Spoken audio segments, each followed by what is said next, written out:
Hello，大家好嘅，歡迎收聽文哥說書，我係你嘅主持人文哥。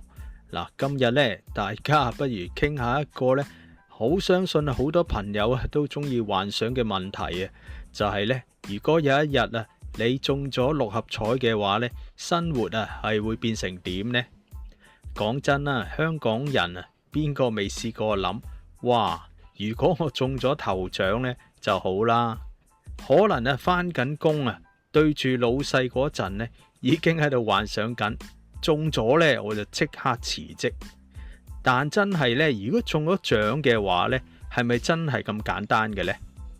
嗱，首先呢，我哋不如講下中獎嗰一刻啊。嗱，你諗諗啦，如果你對緊個號碼，哇，第一個中咗，第二個又中，第三個都中埋啊！你個心呢開始可能呢係咁樣狂跳啊，手震啦，同埋成個人都出晒汗嘅。到最後呢，認真咁如果再諗諗呢，可能你第一個反應呢就未必係開心嘅，就可能係會問自己係咪睇錯㗎？然後呢，你會開始諗我要唔要呢同人講呢？會唔會有人會問我借錢㗎？亦話咧，會唔會有人突然間咧多咗好多好朋友呢？錢呢就改變其實就明顯唔止生活啦，仲會改變埋人際關係添。嗱，咁如果辭職呢，定係唔辭職好呢？好多人第一時間都會諗唔使撈啦。但其實呢，真係唔做嘢嘅話呢，人呢的而且確好快會失去方向感嘅。嗱，你每日咧起身冇目標生活可能會變得有啲空虛咯。有啲人話中咗獎之後梗係照返工啦，唔係因為咧唔需要錢而係咧需要一種咧存在感。錢呢可以去解決生活問題咧，但係未必解決到人生嘅問題噶。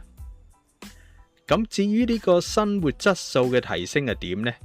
當然中咗之後生活一定會變化嘅，可能會要換樓啦、換車啦、去旅行。以前覺得好貴唔敢買嘅嘢呢，而家呢應該輕鬆咁樣就入手啦。但慢慢你亦都會可能發現原來物質嘅快樂呢都係有保鮮期嘅。嗱，第一架名車呢應該係好興奮噶，嗱，揸咗半年呢，就可能變成咗代步嘅工具。第一間嘅豪宅當然好震撼啦。但對住一段時間嘅話呢，其實呢都係瞓覺食飯咁啫。真正嘅持久嘅幸福呢，未必係來自錢咁簡單嘅。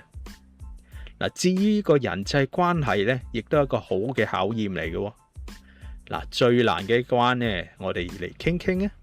嗱，親朋戚友知道你有錢呢，態度應該會有啲變化嘅。有人真心替你開心有人可能呢會比較妒忌啦，甚至乎計較嗱，你開始要學識一樣嘢，錢呢會放大人性㗎，但同時呢，你都可以呢用呢一筆錢呢做一啲有意義嘅嘢嘅，幫下屋企人改善下生活啦。支持下自己相信嘅一啲嘅理念啦，甚至乎咧做一啲慈善嘅活動咧。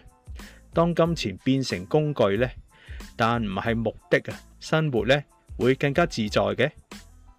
嗱，關於呢個真正嘅自由中六合彩咧，最大嘅得着咧，可能唔係錢本身，而係咧好多人追求嘅自由感。你可以咧選擇做自己中意嘅工作啦。可以拒絕唔合理嘅要求，可以花時間陪屋企人，可以追逐少年時嘅夢想。真正富有呢，應該係時間嘅自由同埋自主性。好啦，講到尾中咗六合彩呢，生活一定係有變化嘅，但改變成點呢？關鍵唔係中幾多錢而係你點樣面對金錢同埋使用佢。錢呢係放大器。你本身呢係點樣嘅人呢？佢會放大出嚟俾大家睇嘅。如果有一日呢，你真係中咗六合彩呢，希望大家都會記得理性安排，低調處理，珍惜身邊人啊！好啦，今集嘅文哥說書就講到呢度啦。如果你中意呢類型嘅分享啊，記得留言俾我喎。好啊，我係文哥，我哋下次再見啦，拜拜。